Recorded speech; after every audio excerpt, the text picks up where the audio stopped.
Everybody say, everybody say, wow. Okay. तो हम बीच में भूल गया था बोलने के लिए, तो हम भी थोड़ा बोल दे रहे हैं। Thank you very much for इतना प्रेशियस और सुंदर सुंदर गिफ्ट के लिए। हम लोग तो परिवार एक ही है, तो ये सबको नहीं देने से भी हो जाना था। एक छोटा सा फूल देके वेलकम बोलने से भी हम लोग के लिए बहुत बड़ा बात है ये। तो चलिए हम लोग एक काम करते हैं, सब लोग बैठे बैठे एक प्रार्थना लेते हैं ना। तो हमको बोला गया कि ये जो थैंक्स गिविंग है और प्रेयर रिक्वेस्ट इस घर का है, उसको लीड करने के लिए बोला है। तो यहाँ पे थैंक्स गिविंग है, चावल भी है और ये प्रेयर रिक्वेस्ट भी है जो मैं पढ़ना चाहता हूँ। आप लोग थोड़ा ध्यान दीजिए।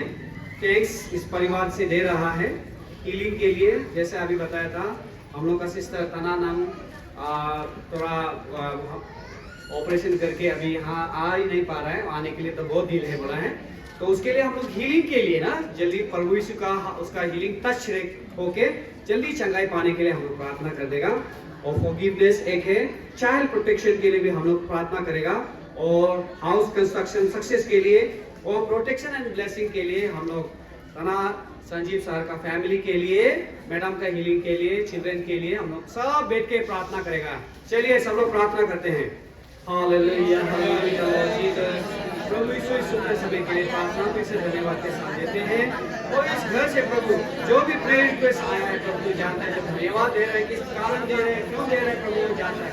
प्रभु आशीष कर प्रभु, ताकि और धन्यवाद दे सके प्रभु, उनके जीवन में भरपूर आशीष देना। वो प्रार्थना करते हैं प्रभु यीशु हमारे प्रभु मैडम के लिए, उन्हें भी प्रभु चंगा दे प्रभु। Hallelujah lord. सिस्टर तना नाम के लिए प्रार्थना करते हैं, प्रभु का आशीष, प्रभु का चंगा उसके ऊपर हो प्रभु। प्रभु हीलिंग टच से छू से प्रभु के नाम से और प्रभु से चंगा कर दे। और जो भी दवाई और जो भी इंजेक्शन और ट्रीटमेंट ले रहे प्रभु उसके ऊपर भी आशीष कर प्रभु, डॉक्टर के आशीष कर। हालेलुया। बीमारी सारे दर्द तकलीफ यीशु के नाम से दूर हो जाए। हालेलुया। और जो भी क्षमा प्रार्थना मांग रहे प्रभु उसके ऊपर भी आशीष कर, क्षमा कर दे प्रभु। तू दयालु परमेश्वर है, तू प्रभु करुणा और प्यार करने वाला हमसे प्रभु है प्रभु। क्षमा करके फैमिली में भी और चाइल्ड प्रोटेक्शन प्रभु, जो भी बच्चे जहाँ भी पढ़ाई कर रहे हैं, जो भी कर रहे हैं, जहाँ भी जा रहे हैं, उन सबका प्रोटेक्शन देना, आशीष कर उनके साथ। हाउस कंस्ट्रक्शन जो रुके हुए हैं वो भी पूरा हो प्रभु के नाम से, और भले ब्लेसिंग और आशीष इस घर में प्रभु आए। प्रभु आशीष मांगते इस घर को प्रभु, तेरे आशीष से इस घर के कोने कोने को भर देना, घर के परिवार को प्रभु प्रोटेक्शन देना, घर के परिवार को प्रभु आशीष से भर देना, बीमारियों से, दुर्घटनाओं से और प्रभु तकलीफों से दूर रखना। इस परिवार के लिए प्रार्थना करते हैं, प्रभु की भरपूर आशीष इस घर में हो, यीशु के नाम से प्रार्थना मांगते हैं, आमीन। प्रभु की महिमा हो। तो चलिए हम लोग थोड़ा सा 5-10 मिनट के लिए संदेश सुन लेता है। तो संदेश सुनना बहुत जरूरी है, क्योंकि हम लोगों को परमेश्वर कहता है कि परमेश्वर का वचन सुन के ही विश्वास आता है। तो आज जो पहली बार आया है, जो शायद मसीह में नहीं भी हो सकता है, उनके लिए भी ये संदेश है, सारे लोगों के लिए ये संदेश है। तो आज का जो हमारा थीम है जकरिया चैप्टर 9 वर्स 9 से लिया गया है। तो हम लोग जो इसको पहले भी पढ़ चुका है, मैं दोबारा आप लोगों के लिए पढ़ना चाहता हूँ। यहाँ पे लिखा हुआ है, रिजॉइस ग्रेटली डॉटर जायन। तो जायन डॉटर, जो जायन जो है, ये यूजुअली जो इजराइल्स को डिनोट करता है ना, जो यहूदी लोग हैं, हम लोग सब जानते हैं, उसको डिनोट करता है। उसके बाद शाउट डॉटर जेरूसलम, मतलब जेरूसलम के आसपास में इर्द गिर्द में जो रहने वाले लोग हैं उसको चिल्लाने के लिए कह रहा है, see your king comes to you, आपका राजा आ रहा है, बता रहा है। और ये राजा जो है नेकी है, राइचियस है, जो पाप कभी नहीं किया है, भला है, एंड विक्टोरियस नंबर 2 में, जो विजय पाया है। मतलब कोई भी ऐसा जो उसका कार्य नहीं है जो वो पूरा नहीं कर सके, कोई ऐसा लड़ाई नहीं है जो ये नहीं जीता है या नहीं जीत सकेगा। ये विजय पाने वाला राजा है। और लोली, बहुत ही क्या है, लोली, एकदम मतलब ऐसा नहीं कि घमंडी है, ऐसा नहीं है कि अपना को बड़ा सोचता है ना, ये छोटा अपना को समझने वाला जो सर्वेंट है। ये जो हमारा क्राइस्ट का जो रूप है, तो आपको पता ही है, क्राइस्ट जो है वो बाइबल में हम लोगों को बताता है कि वो हम लोगों से सेवा करवाने के लिए नहीं आया है, वो सेवा करने आया है। तो ये एक ऐसा परमेश्वर है। तो राइडिंग ऑन ए डोंकी, गधे में सवार होके आ रहा है, ऐसा गधा जिसमें कोई अभी तक चरा नहीं है। तो अभी यहाँ पे 4 पॉइंट्स हमने देखा है, जो कि राइचियस है, विक्टोरियस है, लॉली है और गधे पे सवार होके आने वाला है। ये जो वर्स है, यूजुअली इसको हम लोग पाम संडे में बहुत प्रीचिंग में, टीचिंग में यूज करता है या थीम के लिए बनाता है। लेकिन ऐसा नहीं है कि ये क्रिसमस के लिए भी रिलेटेड नहीं है, काफी बहुत ज्यादा ये क्रिसमस के लिए भी रिलेटेड है। तो ये जो किंग, जो राजा आ रहा था, इस राजा को वहां का जो यहूदी लोग है, जब 2000 साल पहले यीशु मसीह आया था, इस राजा को उन लोगों ने मिस किया है। मिस कैसा किया है कि इन लोगों ने यीशु मसीह को पहचाना नहीं है और उसी यीशु मसीह को क्रूस में ही चढ़ा दिया है। जो यीशु मसीह इतना लो होके, इतना सर्वेंटहुड लीडरशिप लेके, एक परमेश्वर का रूप में, पुत्र का रूप में जन्म लेके आया है, उसी को उन लोगों ने क्या किया है, सूली पर चढ़ा दिया था। लेकिन इस राजा को उन लोगों ने उस समय स्वागत जैसा करना चाहिए था नहीं किया है। लेकिन बाइबल में तो बताता है कि स्वागत करने के लिए, लेकिन इन लोग ऐसे स्वागत नहीं कर पाया। इसलिए इन लोगों का जो सोच था या फिर इन लोगों का जो इच्छा था, जो राजा का रूप में जो देखना चाहता था, वो था माइटी पॉलिटिकल, जो डिलीवरर, पॉलिटिकल पावर लेने वाला, एकदम राजा का जैसा, जो अर्थली राजा, ऐसा राजा इन लोग चाहिए था। लेकिन ये तो फिर गधा में सवार होके आया है। तो गधा में तो कौन आता है? गधा में तो जो शांति का संदेश लेके आने वाला। इन लोग तो चाहिए था घोड़े पे सवार होकर आने वाला राजा, लेकिन ऐसा आया नहीं है। तो इन लोगों जो है उस समय जो है मिस किया है ये खुशी को। तो हम लोगों के जीवन में आज देखते हैं, क्या हम लोग भी क्रिसमस का जो किंग जो आने वाला है, अभी जो कुछ दिन के बाद जन्म लेने वाला है, असली क्रिसमस जिसमें हम लोग 25 में मनाएगा, तो उस राजा को स्वागत करने के लिए क्या आप तैयार हैं? क्या आप अपने आप को प्रिपेयर कर रहे हैं कि नहीं? ऐसे तो नहीं है कि अपने आप को झांक के देखना पड़ेगा कि वो यहूदी उस समय जो राजा को स्वागत नहीं कर पाया है, उस समय जो राजा को पहचान नहीं पाया है। आज हम ऐसे तो नहीं है। वो अपने आप को क्रिसमस सेलिब्रेशन से पहले जांचना बहुत जरूरी है, वरना वो खुशी, वो शांति, वो आनंद को आप मिस करेंगे। इसलिए जरूरी है कि अपने आप को परखना क्रिसमस से पहले, नहीं तो क्या होगा, उन यहूदियों के जैसे ही हम हो जाएंगे। तो वो कभी कभी ऐसा होता है, बहुत सारे जो अभी तक हम लोग काउंसलिंग करता है, बात करता है, यूथ से मिलता है, प्रीचिंग करता है, टीचिंग करता है, बहुत सारे ऐसे लोग आते हैं जो कि मसीह में आता है या क्रिसमस मनाता है, या उन लोगों का रॉन्ग एक्सपेक्टेशन होता है। हम लोग जो है कैसा, हमारा जो राजा कैसा होगा ना, या फिर हमारा मसीह कैसा हो। उन लोग सोचता है कि जो हमारा मसीहा है या हमारा जो जीसस है, वो अलादीन का जिन जैसा होता है, जो एक बार आप विश करेगा तो आपका सारा विश पूरा कर देगा। तो वो एक्सपेक्टेशन रखने वाला या इस तरह का विचार रखने वाला, वो थ्रू क्रिसमस को मिस करेगा, वो राजा को स्वागत नहीं कर पाएगा। और जो चाहता है कि इंस्टेंटली मेरा सारा प्रॉब्लम दूर हो जाए, सारा दुख और तकलीफ दूर हो जाए, और मेरे घर में जितना भी जो कबर्ड्स है, जो तिजोरी है, वो पूरा माला माल पैसा से भर जाए, इस तरीका का जो एक्सपेक्टेशन रखने वाला, वो अगर क्रिसमस में सोच रहा है कि ऐसा कुछ चमत्कार हो, तो वो प्रभु का और क्रिसमस का असली मीनिंग को मिस कर जाएगा। वो नहीं होगा। हमारा राजा, हमारा जो आने वाला राजा है, वो बिल्कुल जो है हमको सेवा करके नौकर का जैसा आया है। वो उसको शांति देने आया है, हम लोगों को ना पीस देने आया है। तो वो अगर आप उसको अगर आप नहीं समझ पाएंगे, तो वो क्रिसमस का आनंद को आप मिस कर जाएगा। और बहुत सारा जो है क्रिसमस का असली आनंद को मिस करने का कारण भी बहुत है, इसमें बहुत सारा रीजन भी है। एक तो है फेमिलियरिटी। हम लोग सब पता है क्रिसमस में क्या संदेश देगा, वो स्पीकर आएगा तो भी वही संदेश देगा, वही हम सब मालूम है। तो वो जो फेमिलियरिटी जो है क्रिसमस का मजा को किरकिरा कर देता है। फेमिलियरिटी ना हम सब जानता है, वो सब मालूम है, वो सब मालूम है, सब जानता है बोलने वाला, असली किंग का आने वाला को आप लोग मजा को मिस कर जाए। ठीक है, तो एक जो है दूसरा जो रीजन है मेटेरियलिस्टिक क्रिसमस ना, जो ज्यादातर मतलब अभी हम जो बोला है कि जादू का जीनी जैसा ना, अलाउद्दीन का जीन जैसा हमारा परमेश्वर हो, इस टाइप का जो फीलिंग अगर रखेगा, जैसे क्या होता है कि हम लोग क्रिसमस में ज्यादातर सुंदर सुंदर कपड़ा को, जो डेकोरेशन को, या अच्छा अच्छा जो खाना पीना को, वो सब में ज्यादा हम लोग का ध्यान होता है। लेकिन जो असली जो मसीह किस लिए आया था, जीसस कौन है, उसको ज्यादा ध्यान नहीं देता है। तो ऐसा होने से भी वो असली क्रिसमस का मजा जो है वो नहीं हम लोग समझ पाएगा। तो उन चीजों से भी हमको दूर रहना है और अपने आप को क्या करना है, जांच पड़ताल करना है।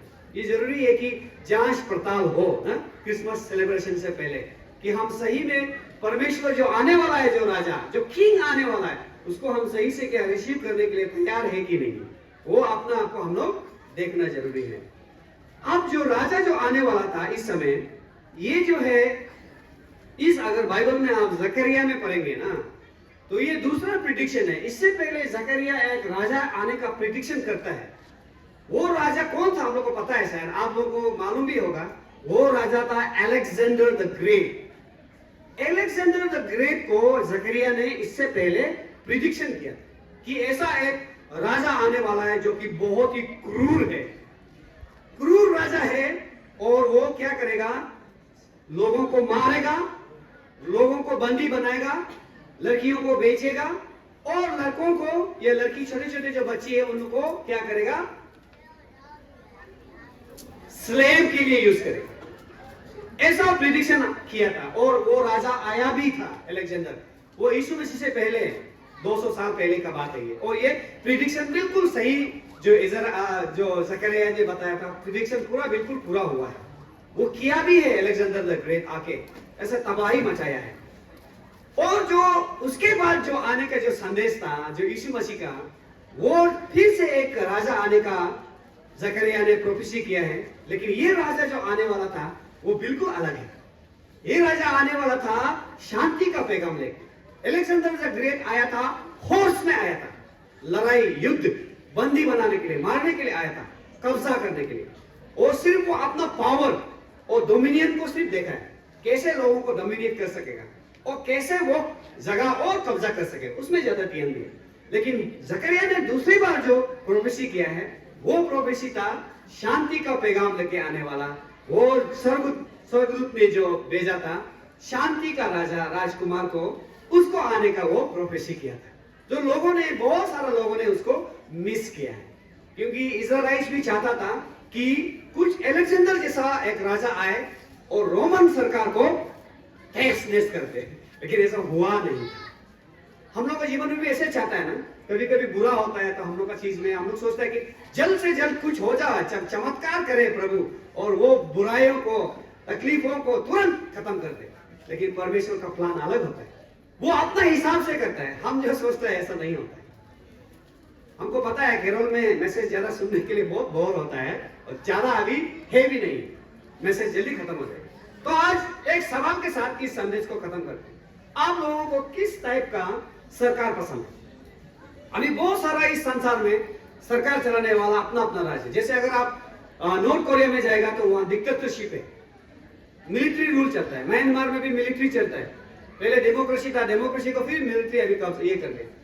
और हमारा इधर इंडिया में डेमोक्रेसी है, यूएस में डेमोक्रेसी है। ऐसा मिलिट्री, डेमोक्रेसी ऐसे करके बहुत सारा इस संसार में ये है, राज्य है। तो हम अगर आपको सवाल आज पूछेगा तो आप लोग तो डेमोक्रेसी ही हाथ उठाएगा। कोई भी मिलिट्री या डिक्टेटर सरकार में कोई भी जीना नहीं चाहिए। डिक्टेटर सरकार में जिएगा तो आपका राइट्स को छीन लेगा, आपका जमीन का हक को छीन लेगा, आपका हंसना बोलना। वो आप अगर नॉर्थ कोरिया में जाएगा तो आपका हेयर कट भी बराबर होता है, बोलते हैं। आप अपना हिसाब से हेयर कट भी नहीं रख सकेगा। गाड़ी भी लड़की लोगों को चलाने का राइट नहीं है, बोलते हैं, लाइसेंस नहीं। ऐसा है। तो डेमोक्रेसी में क्या होता है, हम लोग आराम से घूम सकते हैं, अपना विचार रख सकता है, अपना सोच अलग, जो भी हम कपड़ा पहनने दिले, हम जो अपना, सरकार को भी गाली दे सकता है, सरकार के खिलाफ भी चिल्ला सकता है। लेकिन जो आज जो बाइबल में जो बात कर रहा है, ये ना डिक्टेटरशिप है, ना ये डेमोक्रेसी के बारे में बात कर रहा है। ये बात कर रहा है थियोक्रेसी गवर्नमेंट के बारे में।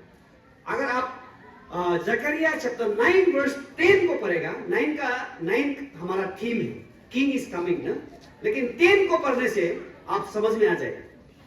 या आइजाया चैप्टर 9, इसमें इसका जवाब मिलता है। आइजाया चैप्टर 9 में 9, 6 and 7 में 6 में क्या लिखता है?